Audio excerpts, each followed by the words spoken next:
بسم اللہ الرحمن الرحیم۔ اللہم صلی علی سیدنا محمد و علی آلہ و اصحابہ وبارک وسلم علیہ۔ السلام علیکم ورحمۃ اللہ وبرکاتہ۔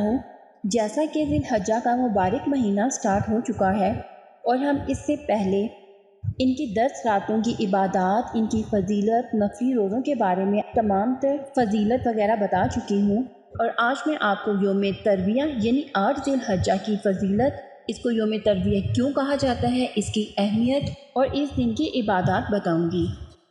یوم ترویہ ذی الحجہ کے 8ویں دن کا نام ہے۔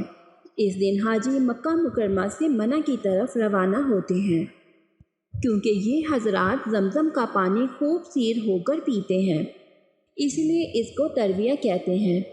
ترویہ برزون تفعلہ بمعنی سیراب کرنا ہے، یہ ارتوی سے ماخوذ ہے، جس کے معنی ہے پانی پیا یا غسل کیا، اور حاجی اس روز کثرت سے آب زمزم پیتے ہیں۔ ایک وجہ تسمیہ یہ بتائی ہے کہ ترویہ کے معنی ہے غور کرنا، یعنی سوچنا۔ حضرت ابراہیم علیہ السلام نے 8 تاریخ کو رات کو خواب میں دیکھا تھا کہ آپ اپنے بیٹے کو ذبح کر رہے ہیں۔ صبح کو سوچ میں پڑ گئے اور غور کرنے لگے کہ یہ خواب دشمن خدا شیطان کی طرف سے ہے یا اللہ تعالیٰ کی طرف سے ہے۔ دن بھر سوچتے رہے۔ جب عرفہ کی شب آئی تو غائب سے کہا گیا کہ جو کچھ تم سے کہا گیا ہے وہی کرو۔ اس وقت آپ نے سمجھ لیا کہ یہ خواب اللہ تعالیٰ کی طرف سے تھا، اسی بنا پر اس کا نام ترویہ رکھا گیا، اور 9ویں تاریخ کو یوم عرفہ یعنی پہچان کا دن سے تعبیر کیا جاتا ہے۔ غنیمت الطالبین ذی الحجہ کی 8ویں شب بعد نماز عشاء 16 رکعت نماز 8 سلام سے پڑھے۔ ہر رکعت میں سورۃ الفاتحہ کے بعد آیت الکرسی 1 بار اور سورہ اخلاص 15 مرتبہ پڑھے۔ اس نماز کا بے حد ثواب ہے، اور یہ نماز واسطے مغفرت کے لیے بہت ہی زیادہ افضل ہے۔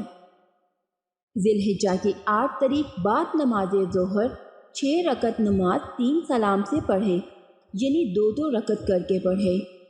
پہلی رکعت میں سورہ فاتحہ کے بعد سورہ عصر 1 بار، دوسری رکعت میں سورہ فاتحہ کے بعد سورہ قریش 1 بار، اور تیسری رکعت میں سورہ فاتحہ کے بعد سورہ کافرون 1 بار، چوتھی میں سورہ فاتحہ کے بعد سورہ نصر 1 بار، پانچویں اور چھٹی رکعت میں سورہ فاتحہ کے بعد سورہ اخلاص 3 مرتبہ پڑھے۔ اللہ تعالیٰ ہمیں ان تمام عبادات کو پورے خلوص نیت کے ساتھ ادا کرنے کی توفیق عطا فرمائے، اور ہماری ان تمام عبادات کو اور ہمارے ان دن ہر کیے گئے نیک عمل کو اپنی بارگاہ الہی میں قبول فرمائے، اور ہمیں اپنی رحمتوں سے نوازے۔ آمین اللہم آمین۔ آپ لوگوں سے التجا ہے کہ جب بھی دعا کے لیے ہاتھ اٹھائیں تو ہم جیسے گناہ گاروں کو بھی اپنی دعا میں یاد رکھیے گا، کیا پتہ کس کی دعا کس کے حق میں قبول ہو جائے۔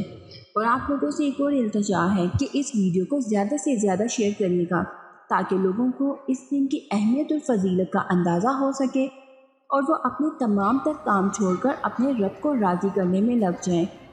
اگر ان میں سے کوئی ایک بھی انسان ان نوافل کو یا کوئی بھی نیک عمل ہمارے ذریعے کرتا ہے تو ہم سب اس کے ثواب کے حقدار ہوں گے۔ ملتے ہیں نیکسٹ ویڈیو میں۔ اللہ حافظ۔